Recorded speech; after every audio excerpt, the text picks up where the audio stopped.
안녕하십니까. 저는 일신기독병원 정형외과 근무하는 김주용입니다.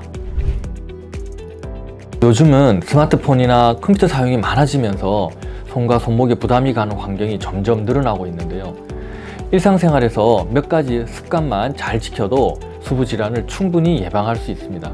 가장 중요한 건 같은 동작을 오래 반복하지 않는 것입니다. 스마트폰이나 컴퓨터를 사용할 때는 한 번에 오래 하기보다는 중간중간 쉬어주는 습관이 필요합니다.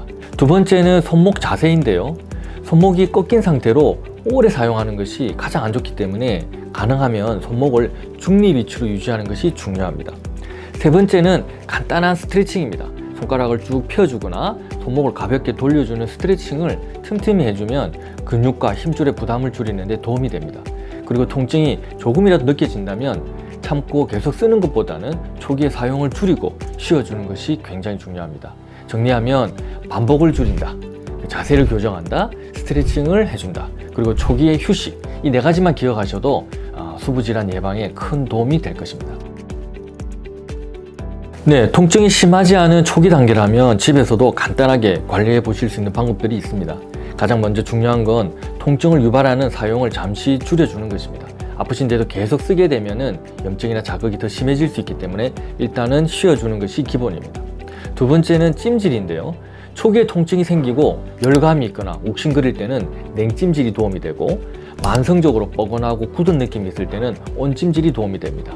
미지근한 물에 손을 담그거나 혹은 손 온열기구 혹은 파라핀 기계를 이용하는 것도 도움이 됩니다. 세 번째는 간단한 스트레칭입니다. 손가락을 완전히 펴주거나 반대 손으로 가볍게 당겨서 손목과 손가락을 부드럽게 풀어주는 정도로 해주시면 좋습니다. 다만 통증이 심한 상태에서는 무리하게 늘리는 것은 피하셔야 됩니다. 그리고 필요하다면 손목 보호대나 보조기를 일시적으로 사용하는 것도 도움이 될 수 있습니다. 실제로 많은 분들이 조금 더 지켜보자 하다가 병원 오는 시기를 놓치는 경우가 꽤 많습니다. 그래서 몇 가지 꼭 진료를 받아보셔야 하는 신호를 기억해 두시면 좋은데요. 첫 번째는 통증이나 저림이 쉬거나 약물 치료를 해도 1, 2주 이상 계속되는 경우입니다. 단순 피로라면 쉬면 좋아져야 되는데 계속된다면 다른 원인을 의심해야 됩니다. 두 번째는 밤에 자다가 저려서 깨는 경우입니다. 이건 손목 터널 증후군 같은 신경 압박 질환에서 흔히 보이는 신호가 되겠습니다. 세 번째는 손에 힘이 빠지거나 물건을 자주 떨어뜨리는 경우입니다. 이 단계는 신경 기능에 영향이 가고 있다는 의미일 수 있기 때문에 조기에 확인이 필요합니다. 네 번째는 손가락이 걸리거나 펴지지 않는 경우 혹은 특정 부위의 통증이 점점 심해지는 경우가 되겠습니다. 네, 손은 우리가 하루 종일 가장 많이 사용하는 신체 부위 중 하나이지만 그만큼 아파도 참고 지나가는 경우가 많은 부위이기도 합니다. 근데 손은 한번 기능이 떨어지기 시작하면 일상생활에 불편함이 생각보다 크게 느껴지기 때문에 작은 증상이라도 가볍게 넘기지 않는 것이 중요합니다.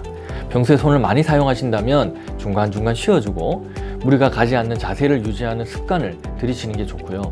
통증이나 저림 같은 신호가 반복된다면 참기보다는 초기에 정확한 진단을 받아보시는 것이 가장 좋은 치료라고 말씀드리고 싶습니다. 조금만 관심을 가지고 관리해 주시면 손 건강은 충분히 오래 잘 유지하실 수 있을 것입니다. 감사합니다.